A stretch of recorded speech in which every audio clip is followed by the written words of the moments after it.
السلام عليكم ورحمة الله وبركاته. شلونكم اخوان؟ ان شاء الله تكونوا بخير. هذا مجفف مال شعر مثل ما تشوفون. هذا ما بي هواء، ما بي هواء بارد، ما بي هواء حار العفو. هسه اول مرة نفحصه على السيريز. نشوف. يعني شوف ما بي مشكلة. نحوله على 220.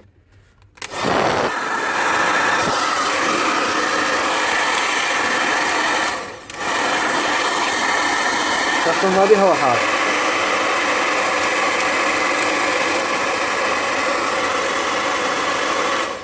هو مالته كلش قوي بس ولكن الهواء بارد.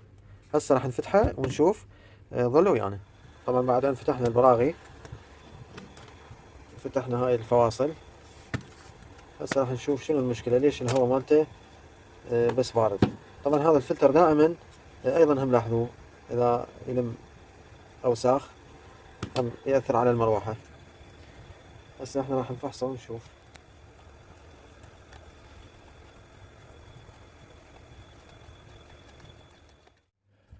طبعا هنا من نفتح اي مجفف شعر ننتبه عند استخراج الهيتر، لانه هذا العازل الحراري جدا رقيق، هذا كرتوني. وبنفس الوقت ايضا الهيتر يعني يكون يبقى يعني بنفس الترتيب هذا، حتى لا السلك مالته يتخربط ويصير به توصيل، يأثر على مقاومته ويقلل من عمره. هاي نقطة. هسه قبل لا نبدي نشيك ونفحص لازم شو نسوي احنا؟ نعرف شلون يشتغل. هسه انتم شفتوا اكيد وايرات هواي. فان شاء الله هو عمله بسيط بكل بساطة. اي مجفف شعر بصورة عامة، مو شرط النوعية، بمروحة وبهيتر. عندما نشغل المجفف، الهواء هذا يسحب هواء منه. طبعا هذا الفلتر جدا مهم تنظيفه، لان في بعض الاحيان يتجمع شعر هنا ويوقف المروحة. فهذا الهواء هواء قوي يمر على الهيتر، الهيتر يشتغل فيخرج لنا هواء حار. طبعا هنا هذا عازل طبعا للحماية. شلون يشتغل؟ هذا سويتش مروحة، هذا سرعتين للمروحة.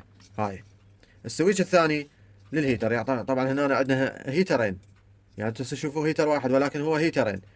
يعني اما يشتغل الهيتر الاول او الهيترات الاثنين، يعني كدرجات للحرارة حتى يصير هواء حار او حار اكثر بعد.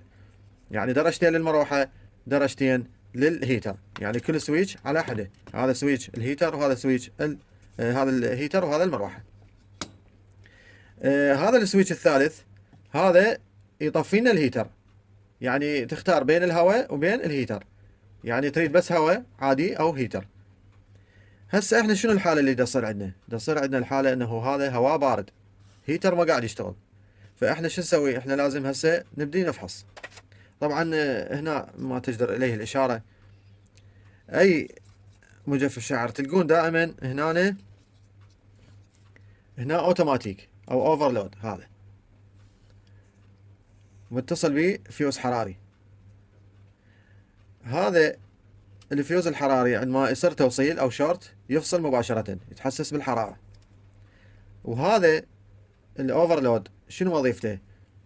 تصير حالات مرات يجمع شعر على المروحة او اوساخ، او يعطل البوشة مالته منها تحشر، فمباشرة هذا يتوقف بعد ماكو هواء، فيظل الهيتر يشتغل وحده. اذا اشتغل وحده راح يموع، هذا راح يموع بالحرارة، اثر الحرارة، وهذا هم راح يعطل. فهذا الاوفرلود وظيفته شنو؟ هو للحماية، لتجنب هاي المشكلة، هي ان يشتغل الهيتر وحده.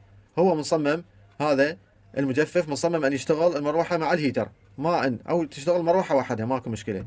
ولكن اذا اشتغل الهيتر وحده راح يسبب لنا مشكلة. هاي احد الاعطال، او قد يكون سبب التوقف هاي الفحمات مال الارميتشر، يعني هاي تستهلك، تصير جتحة هنا او تتوقف نهائيا المروحة.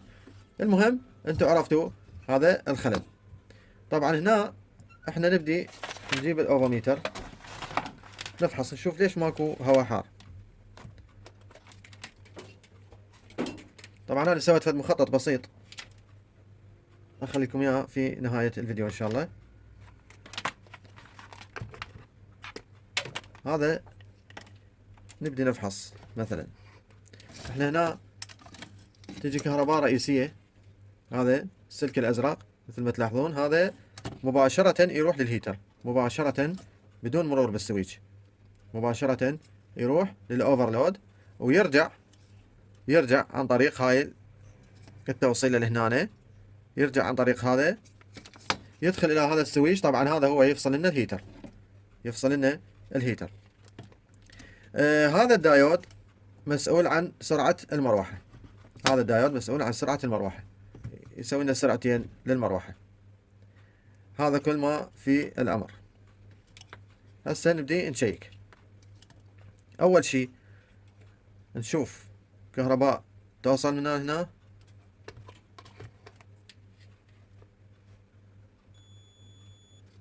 هذا التوصيل ما بيه كل مشكلة. نجي نفحص نهاية الأوفرلود من هنا. طبعا هو نهايته هذا السلك الرصاصي، يعني راجع، هذا السلك الرمادي. هسه نشوفه، تلاحظون يعني دورة كاملة. هسه السلك ما بيه أي مشكلة. نجي نشوف هذا السويتش يعبر، يعني احتمال هو هذا اللي موقف الهيتر، ماكو. نجي ندوس، هسه نسوي قراصات احنا حتى نرجع لكم. هسه سوينا قراصات حتى يسهل علينا عملية الفحص. طبعا هاي كل مصلح لازم يوفرهن، يسهلن الفحص. هسه المفروض من اضغط هذا الزر يأشر عندي، ما أشر عندي، اذا هذا هو سبب الخلل، هذا هو سبب الخلل اللي بدأ يخلي كهرباء توصل للهيتر. هذا السويتش، هذا اللي نوهنا عنه، اللي قلنا هذا هو يخلي المروحة تشتغل وحدها، هو يفصل الهيتر او يشغل الهيتر. ماك. هسه راح نفتح هذا ونشوف. ظلوا ويانا. طبعا هذا هو كبس بدون براغي. هسه مثل ما تلاحظون هذا هو.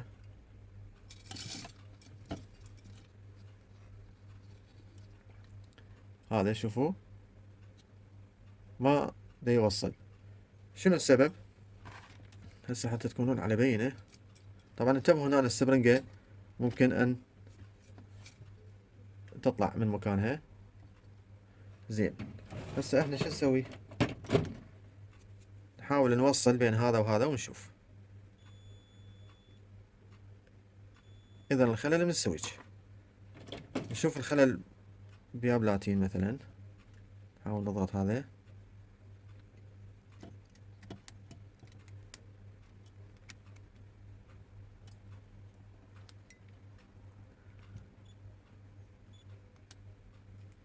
الخلل بهذا البلاتين مثل ما تلاحظون. شوفوا. على العموم احنا راح ننظفه كله هذا. شوف شلون الخلل هنا. هسه نوخر القراصات. طبعا دائما يعني بعض الأجهزة تلقوها غالية شوية، ف اكو ناس ترميها، اكو ناس ما لها خلق. فالتشخيص العطل جدا مهم. يعني هسه شوف هاي شغلة بسيطة، وقفت الهيتر. هسه هنا راح بهدوء نطلع السبرنجة هاي، لأن هاي ممكن أن تطفر، وإذا طفرت بعد السويتش ما يفيد. اكو أمور بسيطة لازم واحد يحرص عليها. ومثل ما نوهت التشخيص جدا مهم، يعني اكو شغلات بسيطة بس ركزوا لي على هذا. احنا ايش راح نسوي؟ راح ننظف هذا، ننظف الطرفين، وننظف ايضا هذا. ننظف هذا، طبعا هو يطلع هذا يطلع. راح ننظفه بورق سنفرة او كاغذ جام مثل ما يسموه. طبعا هي اغلب الاعطال بالاجهزة الحرارية هي هاي قضايا السويتش، لانه يسحب امبير بفعل الهيتر، فلذلك هذا شيء طبيعي. هسه احنا جبنا هذا ونحاول لا نضغط زايد، واذا شفتوا هذا كلش متآكل ممكن ان نخلي له شوية صولدر.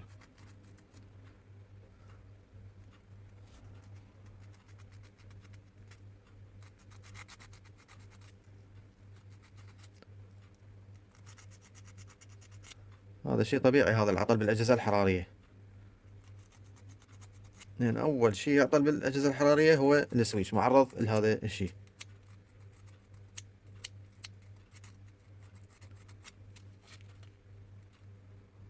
هسه هو تقريبا نظف. نشوف هذا همينه نفس الطريقة، هذا الملابس مالته. ننتبه هنا شوي للأسلاك. طبعا هنا ملاحظة جدا مهمة، أي جهاز تفتحوه يعني أنتم ما راح تخسرون شيء، فتصورة أو فيديو قصير تصورون به الأسلاك، حتى أخاف ينقطع عندكم السلك تعرفون مكانه وين. هسه احنا كملنا هذا، شغلته بسيطة.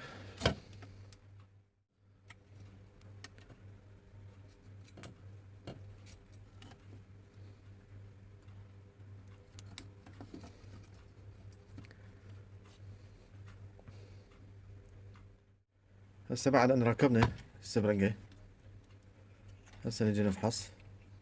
شوف السويتش يمرر، هسه اشتغل. لاحظوا هسه من ندوس يفصل،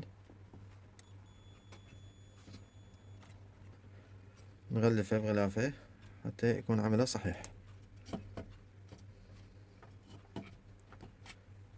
هسه نعيد الفحص للتأكد.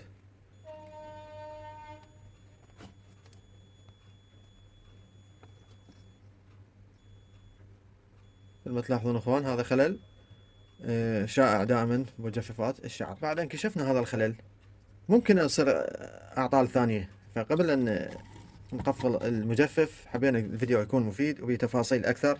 مثلا اذا اردنا نشوف الهيتر شلون مثلا يشتغل، هم نفس الشيء قياس المقاومة. تلاحظون يعني قيس الاقطاب مالته، شوفون اكو مقاومة طبعا منا نشغل. لاحظون يعني معناتها هسه السويتش هذا شغال. يعني هاي الطريقة هم فحص السويتش وهم فحص للهيتر، فهذا طريقة جدا بسيطة، هي نفسها فحص المقاومة. وبالنسبة لسويتش المروحة نفس الطريقة أيضا، نخلي هنا المصدر اللي جاي من الكهرباء مباشرة وداخل السويتش اللي هو هذا السلك الأحمر، هذا هو، نخليه هنا ونشوف من نط سويتش. لاحظون هذا يشتغل. طبعا السرعة الثانية أيضا نفس الحالة، هذا مثل ما تلاحظون هذا يشتغل. يعني هذا كل ما موجود بمجفف الشعر. لا تنسون نشر المقطع حتى الكل تستفاد. هسه نرجع نشده. طبعا هنا الانتباه، اكو هنا سكة بلاستيك يمشي عليها العازل مال الهيتر، هاي هنا صايرة، فيرجى الانتباه.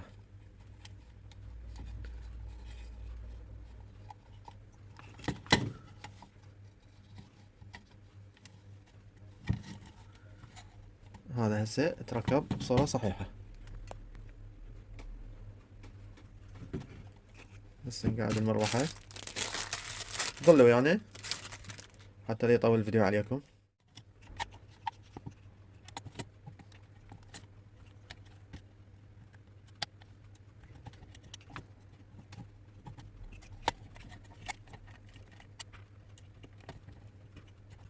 طبعا هنا ملاحظة جدا مهمة قبل التقفيل، نخلي الأسلاك دائما في مسارها الصحيح، ما تكون على الحافة حتى ما تتضرر من قاعد الغلاف الخارجي.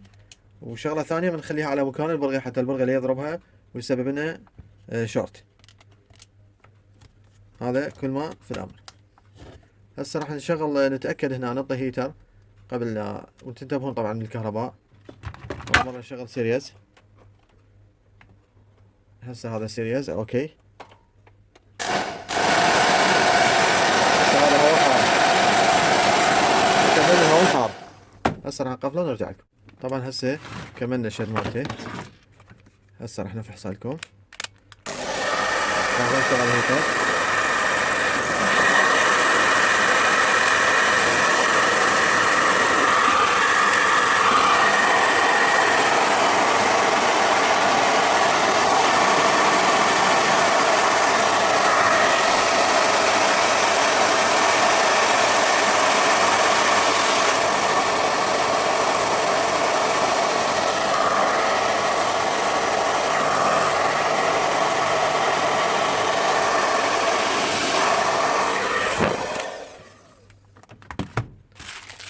طبعا مثل ما تلاحظون انا ما عندي مقياس حرارة هسه كان قست لكم الحرارة. هذا هو اشتغل الهيتر يعني المصداقية مال الفيديو. تلاحظون حتى من صوته هو.